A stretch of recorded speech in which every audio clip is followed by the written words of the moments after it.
Hola, buenos días. Hoy vamos a ver este libro que se llama 12 mujeres extraordinarias de John MacArthur. John MacArthur nos habla en este libro sobre la vida de 12 mujeres destacadas a lo largo de la Biblia en el Antiguo y Nuevo Testamento, comenzando con Eva, y nos va llevando a través de la historia, hablándonos de Eva, de Sara, de Rahab, de Ruth, de Marta, María Magdalena, Lidia y de otras mujeres que son muy importantes en todas las escrituras, dado que tuvieron una gran fe en Dios. Ellas creyeron en el poder de Dios, ellas tuvieron fe conferida por el Señor y su fe no fue movida, sino que ellas hicieron cosas extraordinarias por lo que Dios hizo en sus vidas. Dios hizo grandes cosas extraordinarias en la vida de estas mujeres. John MacArthur, el escritor de este libro, es pastor del Grace Community Church. También es presidente del Master College and Seminary y presidente de Grace to You, el ministerio que produce el programa de radiodifusión internacional, Gracia a Vosotros. John MacArthur también tiene otro libro que se llama 12 hombres comunes y corrientes, donde habla de los 12 discípulos que tuvo Jesús durante su ministerio aquí en la tierra. Le han preguntado al autor que por qué tiene un título hablando sobre 12 hombres comunes y corrientes y aquí habla de 12 mujeres extraordinarias. Y él dice que la respuesta es que mientras los discípulos eran comunes y corrientes, en un sentido también fueron extraordinarios en otro sentido. Y solamente el trabajo de Dios en la vida de sus discípulos fue lo que les dio tan notable poder e influencia para que llegaran a ser personas especiales y pudieran hacer obras realmente extraordinarias, como se nos menciona en Hechos 17:6. Lo mismo ocurre con las mujeres protagonistas en este libro. La mayoría fueron comunes y corrientes que no destacaron en muchos aspectos. Eran mujeres simples, sencillas y en algunos casos de extracto social escandalosamente bajo, como ocurría con los discípulos. Tomemos por ejemplo a la mujer samaritana, ni siquiera se nos menciona su nombre, ella aparece en el capítulo 4 del Evangelio de Juan. No sabemos su nombre, del mismo modo Ana fue una oscura viuda de edad muy avanzada que aparece solamente en una breve mención en la introducción de Lucas. Rahab era una ramera. Aún María, la madre de Jesús, fue una mujer sin distinción especial que vivía en Galilea, que era una aldea improductiva. En cada ejemplo, lo que las hizo extraordinarias fue un memorable cambio en sus vidas como producto del encuentro con Dios. Entonces fue Dios quien hizo a estas mujeres extraordinarias, ya que hizo un trabajo extraordinario en ellas. Una de las características singulares de la Biblia es la manera en que exalta a la mujer, muy contrario a lo que el mundo piensa de que la Biblia es machista y nos trata a nosotras las mujeres como un ser por debajo de los hombres, un ser denigrado e inferior, lo cual es totalmente absurdo. Veámoslo desde el principio en Génesis, cuando Dios creó a Eva, de quien este libro nos habla. Dice aquí: Eva debe haber sido una criatura de belleza insuperable. Fue la corona y el pináculo del asombroso trabajo creativo de Dios, la primera figura femenina de la raza de Adán y fue el último ser viviente en ser llamado a la existencia, diseñado directamente por la propia mano del Creador, con atención y cuidado especial en cada detalle. Eva no fue hecha del polvo como Adán. Eva fue hecha de un tejido vivo tomado de Adán. La compañera necesaria que hizo que finalmente su existencia estuviera completa. La existencia de Adán fue completa hasta que se le dio la ayuda idónea, Eva, y cuya presencia señalaba la conclusión de toda la creación.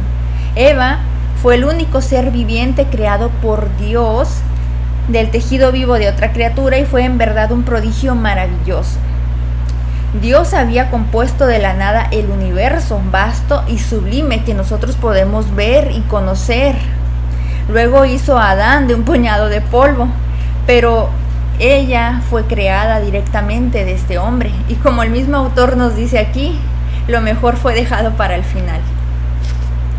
Entonces, creando a esta mujer, a esta criatura tan hermosa, tan maravillosa y siendo hecha de las propias manos de Dios, de tejido vivo, ¿Cómo podría Dios denigrar a la mujer si es una criatura hecha con tal cuidado y delicadeza? El autor también nos hace mención sobre un comentario clásico del escritor puritano Matthew Henry, donde él nos dice que la mujer fue sacada de una costilla del costado de Adán. No fue sacada de su cabeza para gobernarlo, ni de sus pies para ser pisoteada por él, sino de su costado para ser igual a él, bajo su brazo para ser protegida, y junto a su corazón para ser amada. En este mismo capítulo donde el autor nos habla de Eva, nos hace una detallada mención de lo ocurrido durante la creación y la caída del hombre. Cómo fue que Eva fue engañada por la serpiente, que no era más que un animal utilizado por Satanás, y cómo es que aquí quien fue engañada es ella. Sin embargo, Adán pecó aún sabiendo que lo que estaba haciendo estaba mal y había sido prohibido por Dios, directamente dicho a él.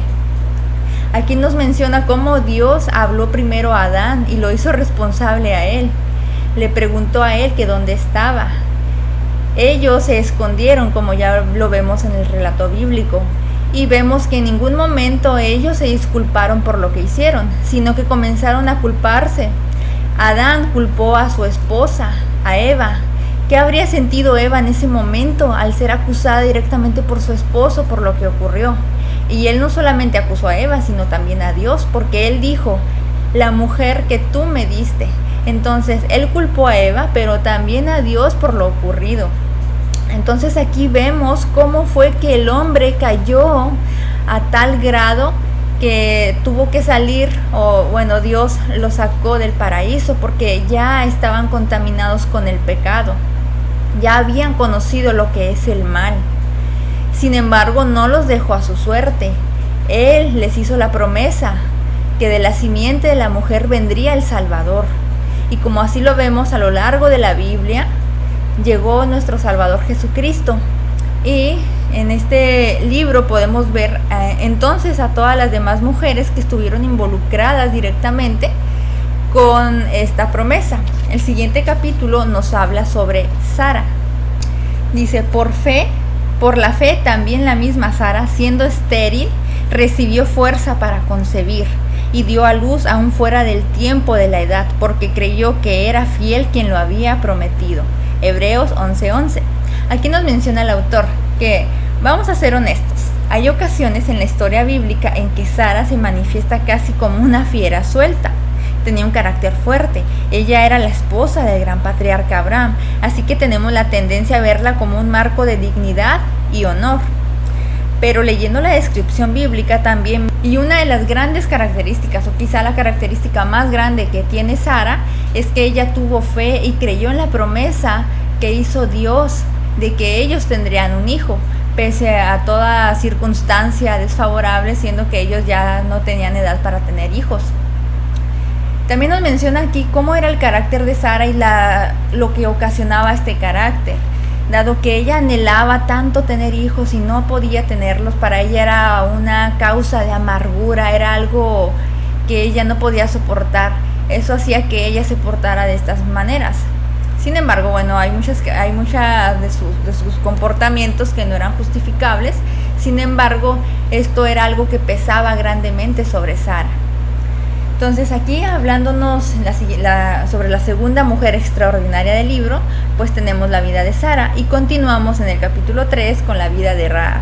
Dice, Salmón engendró de Rahab a Boz, Boz engendró de Ruth a Obed y Obed a Isaí, Isaí engendró al rey David y del rey David engendró a Salomón, de la que fue madre de Urías. Mateo 1:5-6. Aquí podemos ver que Rahab está incluida en la línea genealógica de Jesucristo en su forma humana cuando estuvo aquí en la tierra.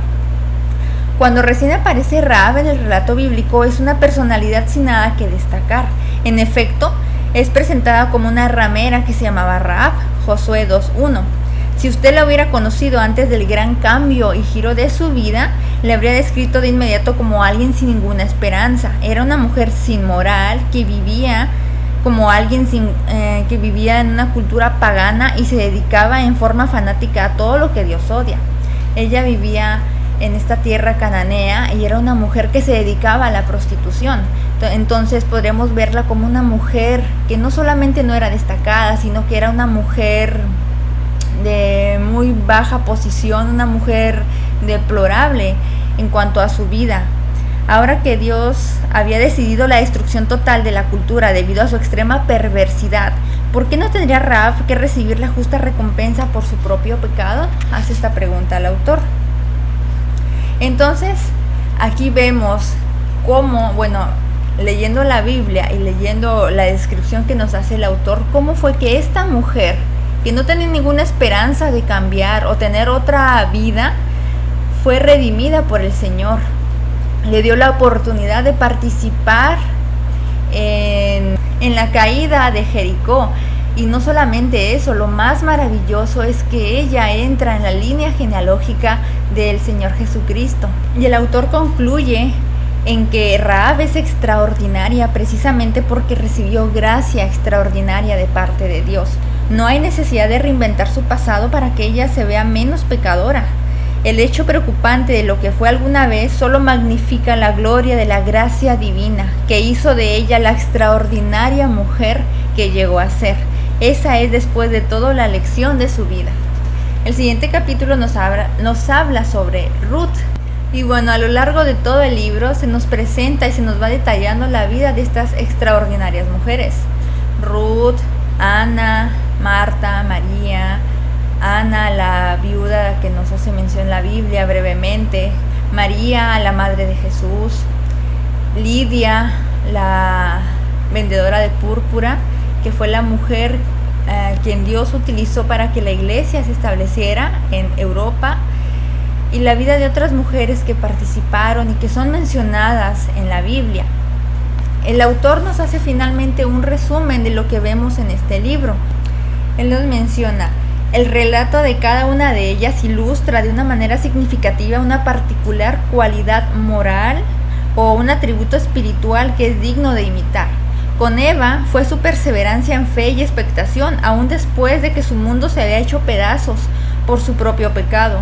En el caso de Sara, fue su esperanza inconmovible que perseveró contra obstáculos increíbles. La lección de la vida de Rahab se ve en el ejemplo de su notable conversión, porque nos recuerda cuán dramáticamente la gracia de Dios puede reconstruir una vida devastada por el pecado. Ruth fue un ejemplo viviente de devoción, amor, confianza y humildad. Ana ejemplifica la entrega maternal y la importancia de hacer del hogar un lugar donde Dios es honrado por sobre todo lo demás. María, la madre de Jesús, fue un modelo de humilde sumisión. Ana, la del Nuevo Testamento, fue una ilustración acertada de cómo ser un testigo fiel de la gracia y la gloria de Dios. La mujer samaritana personifica una ardiente respuesta al mensaje del Evangelio. Marta y María encarnan las virtudes gemelas de adoración y servicio impulsadas por una profunda devoción a Cristo. María Magdalena fue un ejemplo viviente de cómo la liberación y el perdón llevan al amor verdadero. Y a Lidia se la recuerda por un corazón que se abrió de par en par para Cristo. Por supuesto, ninguna de estas mujeres fue perfecta. Sus defectos y caídas también son evidentes y han quedado registrados para amonestarnos. En 1 Corintios 10, del versículo 8 al 11, la escritura siempre se refiere a los pecados de los santos con sencillo candor y nunca de un modo que excuse o glorifique la maldad. Entonces este libro es muy recomendable, a mí me ha encantado porque nos habla sobre estas mujeres que han sido trascendentales y cómo Dios las ha utilizado en la Biblia y en toda la historia de la humanidad. Y de ellas podemos nosotras aprender todas estas virtudes que ellas tenían. Podemos imitar este comportamiento, la hospitalidad de Lidia, la humildad de María, la fe de Sara, y podemos compararnos con ellas y ver que nuestras vidas pueden cambiar, pueden ser redimidas, como en el caso de Rahab. Nosotras podemos alcanzar la gracia del Señor por el propio deseo de Dios de extendernos esta gracia inmerecida. Y este libro nos habla y nos detalla sobre la vida de estas grandes mujeres. Muchas gracias, hasta la próxima.